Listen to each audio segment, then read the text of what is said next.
Hi friends! ఈరోజు పచ్చి నెత్తల పులుసు టేస్టీగా ఎలా చేయాలో నా వీడియోలో అయితే చూసేసేయండి.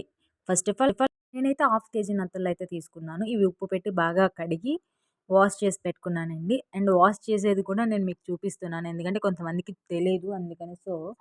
యాక్చువల్లీ బయట మార్కెట్‌లో అమ్మేటప్పుడు వాళ్ళు తీసి ఇచ్చామని చెప్తారు కానీ చాలా పొలుసు ఉంటదండి. పొలుసు ఉంటది అండ్ బ్లాక్ కలర్ ఉంటది కదా! ఆ బ్లాక్ కలర్ తీయకపోతే మనం పెట్టే చేపల పులుసు అనేది చేదైపోతది. ఆ బ్లాక్ కలర్ అండ్ డస్ట్ అంతా తీసేసేయాలి. ఫ్రెండ్స్, నేను మీ అందరికీ ఒక రిక్వెస్ట్ కోరుతున్నాను. Please subscribe my channel. నాకు 81 ఫాలోవర్స్ ఉన్నారు. మీరు 82 మెంబర్ అవ్వాలి. ఈలోపు ఒక ప్యాన్ పెట్టుకొని 3 టేబుల్ స్పూన్ ఆయిల్ అండ్ జీలకర్ర అండ్ మెంతులు అండ్ ఆవాలు వేసి బాగా వేగించాలండి.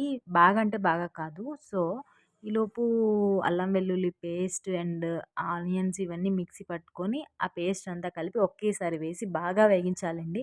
అండ్ ఆనియన్స్ ఎంత వేగితే స్మెల్ రాకుండా ఉంటుంది. ఆనియన్స్ వేసిన తర్వాత పచ్చిమిర్చి కూడా వేయాలి. ఈలోపు టమాటోని మిక్సీ పట్టుకోవాలండి. బాగా మెత్తగా కాదు, కొంచెం లైట్‌గా మిక్సీ పట్టుకొని బాగా వేగిన ఈ పేస్ట్‌లోకి అయితే కలిపి బాగా దగ్గర చేసే వరకు వెయిట్ చేయాలి. కడిగి పెట్టుకొని ఉన్న చేపలనైతే ఈ టమాటో పేస్ట్‌లోకి అయితే వేసేసేయాలి.